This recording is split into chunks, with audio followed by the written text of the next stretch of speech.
अगले दिन मैंने मुसर्रत मिसबाह के साथ मुलाकात की, जो पाकिस्तान के ब्यूटी सैलून्स की सबसे लंबी चेन की मालकिन हैं। अंदर जाते ही आप लंदन, पेरिस या न्यूयॉर्क कहीं भी पहुंच सकते हैं। आई मीन ग्राहक, मॉडल्स, सामान सब कुछ टॉप क्वालिटी का, पर हेयर ड्रेसर्स और मेकअप आर्टिस्ट कुछ खास हैं।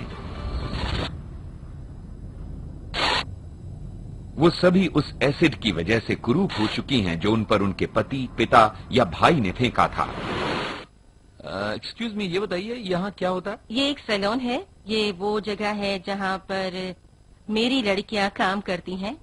ये वो लड़कियाँ हैं जिन पर जानबूझकर एसिड फेंका गया था या उन्हें जलाया गया था। तो अब ये लड़कियाँ यहीं पर काम करती हैं। तो जिन लड़कियों का आप इलाज करवाती हैं वो आपके लिए यहाँ काम करती हैं? बिल्कुल। मेरा मतलब है कि वो यही बनना चाहती थी। वो ब्यूटिशियंस और हेयर ड्रेसर्स बनना चाहती थी। तो सारा एक अच्छी हेयर ड्रेसर है और फिर अब वो क्लाइंट्स के बीच भी बहुत ज्यादा पॉपुलर है। यहाँ काम करने से पहले सारा के 18 ऑपरेशंस हुए थे। 2003 में 3 जुलाई को वो दोपहर 12 साढ़े 12 बजे के बाद घर आया, जिसका मैं अकेली थी। तो आके उसने मुझे साथ चलने को कहा, जिसका मैंने उसको कहा कि मैं अपने वालिदैन की मर्जी के खिलाफ नहीं जाऊँगी। उसने मैंने साफ साफ इनकार करने पर उसने मुझको पानी मांगा। मैं किचन में पानी लेने गई तो फौरन उसने मेरे चेहरे को तेजाब फेंक दिया। जैसे मैं वापस हुई उसने फौरन मेरे चेहरे की तेजाब फेंक दिया। तो मैं चीखों की बात करने लगी। हमारे शादी उन्होंने वो मुझे हॉस्पिटल लेकर गए, इमरजेंसी वार्ड में जिनाब से उन्होंने।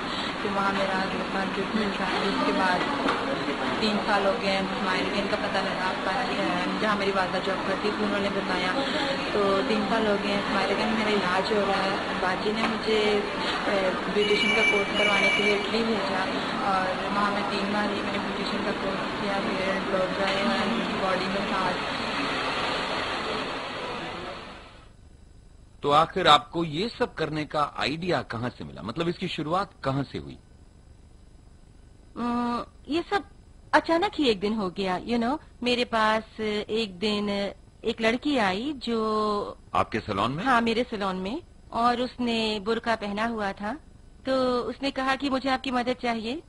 ओके, मैंने उससे कहा बताओ मैं तुम्हारे लिए क्या कर सकती हूँ। तो उसने अपना नकाब हटा दिया। उस वक्त मैं खड़ी हुई थी और मुझे लगा कि मेरी टांगों में जान ही नहीं रही है। मैं फौरन बैठ गई क्योंकि मैंने एक ऐसी लड़की को देखा था जिसका चेहरा ही नहीं था। मैंने एक छोटी सी लड़की को देखा था जिसके चेहरे पर कुछ भी नहीं था, कुछ भी नहीं। मैंने उससे कहा मैं तुम्हारी मदद जरूर करूंगी और मैंने फौरन अखबार में एक छोटा सा इश्तिहार छपवा दिया। मेरे उस इश्तिहार में लिखा था कि अगर आप एक ऐसे इंसान हैं जिसे तेजाब या केरोसिन से जलाया गया है तो फौरन मेरे किसी सैलून में कांटेक्ट करें। और पूरे मुल्क से मेरे पास इस तरह की लड़कियां आई। फिर मैंने खुद से पूछा कि मैं मैं इनकी मदद कैसे करूंगी, किस तरह से मैं इन सब की सर्जरीज करा पाऊंगी। मैं इनकी मदद करना चाहती थी। तो मैंने एक इटालियन ऑर्गेनाइजेशन से कांटेक्ट किया जो ऑलरेडी बांग्लादेश में इस तरह का काम कर रही थी। आपने सबको इकट्ठा किया? हाँ, यानी कि ये काम सिर्फ पाकिस्तान में नहीं हो रहा है। तब से इनके सैलून्स में 232 औरतें आ चुकी हैं। जबलत में होते हुए हमें कभी फील ही नहीं कराया गया कि हम लोग खूबसूरत नहीं है। हम लोगों को कभी महसूस ही नहीं हुआ कि हम लोग इनमें से नहीं है। हम बिल्कुल नॉर्मल है, हम भी खूबसूरत है। हमें कभी किसी ने ऐसा कहा ही नहीं। हम लोग किसी से कम नहीं है।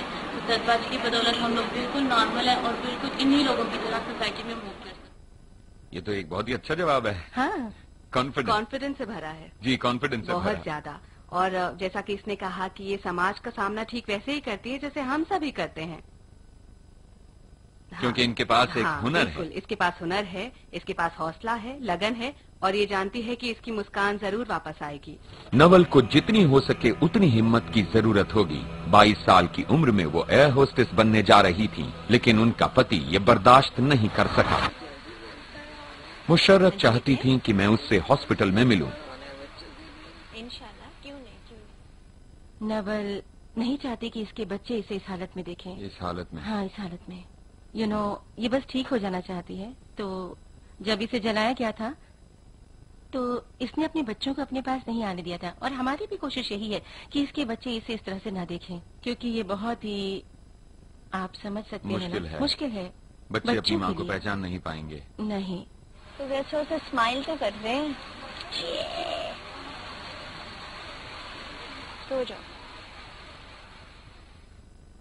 हाँ, ये कहती है कि मुझे बस अब्रॉड भेज दो, मुझे एक ऐसी जगह भेज दो जहाँ मुझे अपनी पहचान मिल सके। क्या इनके हस्बैंड को अरेस्ट किया गया? नहीं, इसमें थोड़ी प्रॉब्लम है क्योंकि ये परिवार है।